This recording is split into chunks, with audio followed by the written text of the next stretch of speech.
Я даже на палочке не могла ходить, а если опиралась, то кричала от боли. Мне кололи, я сейчас уже не помню, кучу препаратов. Они помогли на 2–2,5 недели, и потом опять страшная боль вернулась. Я все лето очень мучилась, а этой зимой вообще был кошмар. Ну вот я уже думала об операции.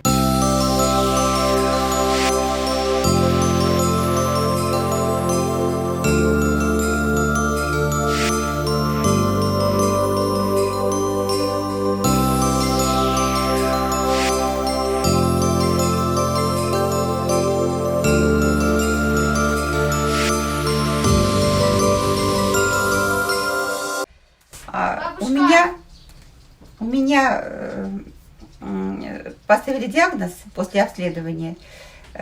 Вторая стадия – артроз тазобедренного сустава. Я ходила с палочкой и с адской болью.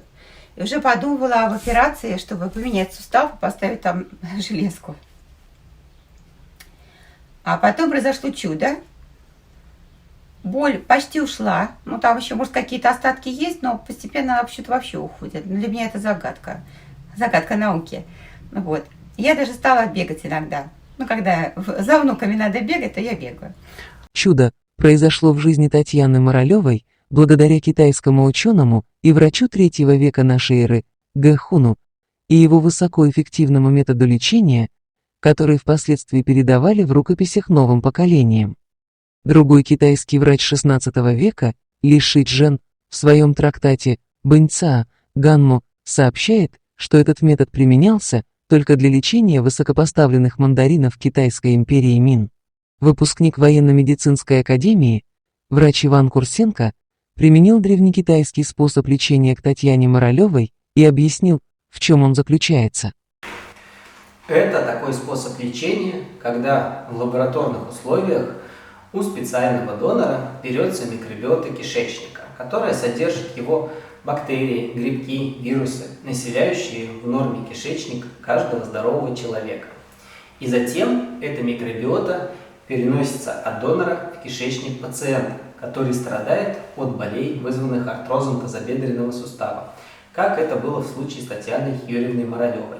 Артроз – это заболевание суставов дегенеративно-дистрофического характера с постепенным разрушением хрящевой и разрастанием костной ткани.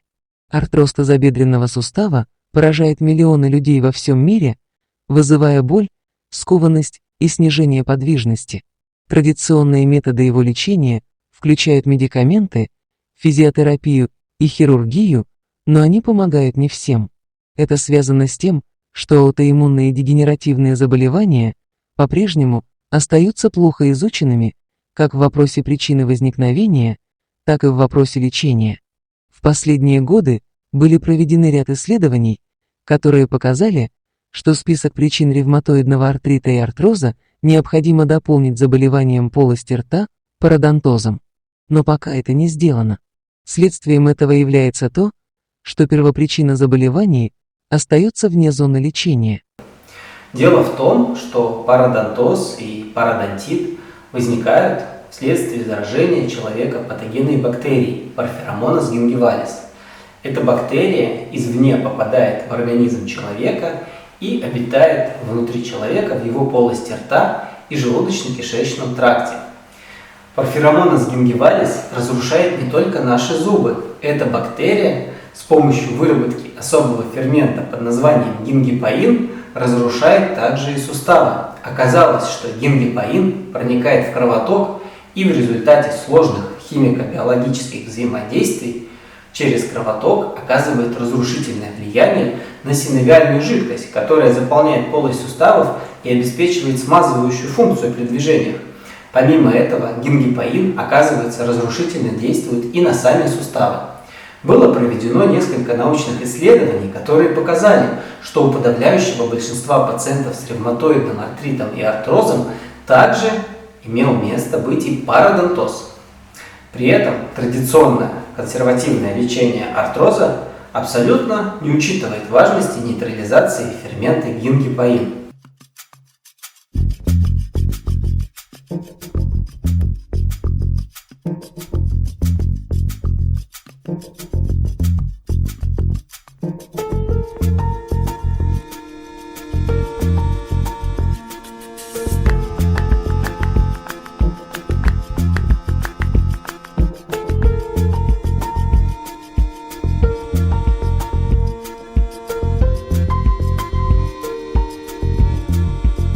игнорирование факта присутствия в организме бактерии Porphyromonas gingivalis при лечении артроза неминуемо приведет человека к протезированию и нередко неоднократного.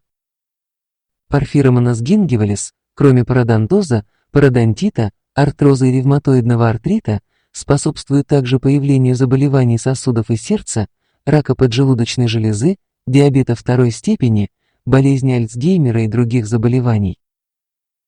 В связи с этим необходимо рассказать о том положительном опыте лечения аутоиммунных заболеваний, который человечество получило в 2008 году благодаря врачу-гастроэнтерологу из Австралии, профессору Томасу Бороди. Профессор Томас Бороди лечил больных от дисбактериоза кишечника пересадкой кишечной микробиоты от человека-донора.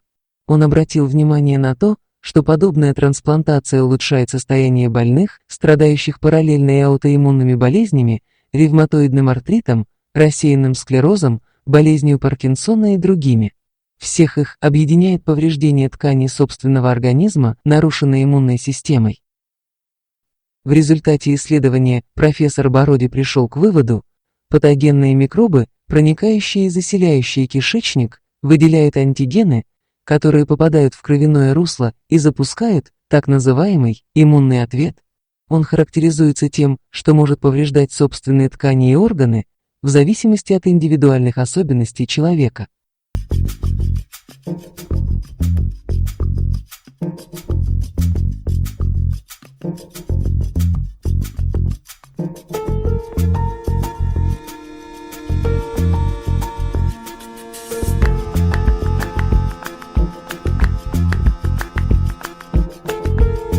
До начала лечения методом ТФМ необходимо избавиться от пародонтита, который вызывает бактерия Porphyromonas gingivalis. Для обеззараживания ротовой полости необходимо обратиться к стоматологу. Но это не все. Очень важно также уничтожить этот патоген в желудке и толстой кишке. С этой задачей у человека с полноценной микробиотой кишечника успешно справляются лактобактерии. Они вырабатывают различные кислоты, которые подавляют Porphyromonas gingivalis и другие патогенные микроорганизмы. Однако от применения антибиотиков при лечении различных болезней лактобактерии гибнут. Их гибели также способствует и употребление в пище соли. К такому выводу пришла группа ученых из Центра молекулярной медицины имени Макса Дельбрюка в Берлине. Чтобы восстановить лактобактерии в кишечнике, следует включать в свой рацион йогурт, кефир, сыр, кисломолочные продукты и ферментированные овощи. Нельзя не отметить важную информацию о том, что на восстановление в организме лактобактерий и бифидобактерий с помощью пробиотиков на их основе уже не приходится. Согласно многим исследованиям, значительная часть бактерий этих пробиотиков не выживает в желудочном соке и дуоденальном содержимом людей. Для восстановления родной микрофлоры организма необходимо применять пробиотики на основе некоторых штаммов бактерий Bacillus subtilis. Один из таких штаммов методом селекции получила российский ученый, доктор биологических наук, профессор Татьяна Николаевна Грязнева. На этих фотографиях мы видим результат воздействия этого штамма на лакто- и бифидобактерии. Красными стрелками указаны зоны вторичного роста этих микроорганизмов. Свойства штамма Bacillus subtilis, селекционированного российским ученым, оказались настолько высокоэффективными, что 2 европейские компании применяют его в своих препаратах. В России этот штамм содержит пробиотик олин.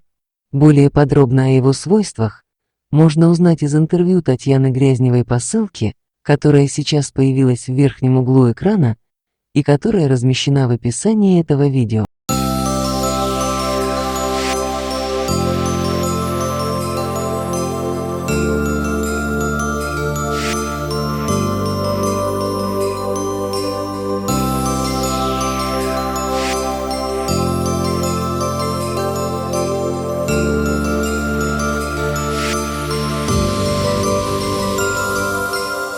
А сейчас как жизнь изменилась? Что вы можете себе позволить? Какие Я могу нагрузки? себе позволить ходить быстро. Нет, я по-прежнему не ношу тяжести, потому что все это произошло, потому что я носила тяжести, внуки все-таки. Вот. То есть у меня тележка, конечно, зачем испытывать судьбу. Но то, что я могу теперь ходить быстро, я забыла, где лежит палочка. И, в общем-то, я забыла об адской боли, что самое главное. Потому что эта боль просто... Это не передать, какая-то страшная боль. Какие-нибудь таблетки сейчас принимаете от боли в суставах? Нет, конечно. Зачем? Мгм. Я бегаю иногда. То есть никаких таблеток, никаких обезболивающих, Не-не-не, только вот я вообще забыла, что такое таблетки. после обезболивающие. фекальной трансплантации боль Да. в тазобедренном суставе ушла. Да, нет, ну какая-то боль в коленку иногда отдает, но это настолько... У меня, по-моему, это было и 10 лет назад. Вот если болела на 10 баллов, то сейчас на сколько баллов? На 1,5. На 1,5. Здорово, здорово. Вот. Так что чудо произошло. И до сих пор не верю, до сих пор счастливая, потому что после этой операции, если бы сделала операцию, вот как я предполагала, до лечения, то поставили бы железку вместо хряща, с которой не присесть, не встать, не, ну, в общем, инвалидность. А через сколько времени после процедуры эффект наступил? Сейчас скажу. Первый эффект наступил неожиданно. После первой процедуры вообще на следующий день резко спала боль. А потом она стала постепенно уходить, и в течение 3 недель уходила. Может, ну, поскольку внуки зовут много, ну, максимум 4 недели. И вот сейчас зафиксировалась на определенном Да, уровне да, и держится, да? Да. Не хуже не становится и уже вот и не отпускает. Вот небольшое осталось, вот Я эти стала 1,5. человеком, а Мгм. была инвалидкой-старушкой. Ну здорово. Вот. В заключение я вам хочу сказать, что процедура ТФМ является минимально инвазивной и имеет мало побочных эффектов, что делает ее очень привлекательной альтернативой в сравнении с более инвазивными методами лечения, такими как эндопротезирование. Конечно же, бывают случаи, когда необходимо эндопротезирование, но есть вариант обойтись и консервативным лечением.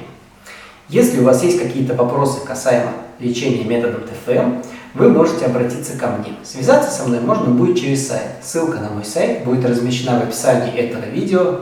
И на этом я с вами прощаюсь. Всего вам доброго. Будьте здоровы!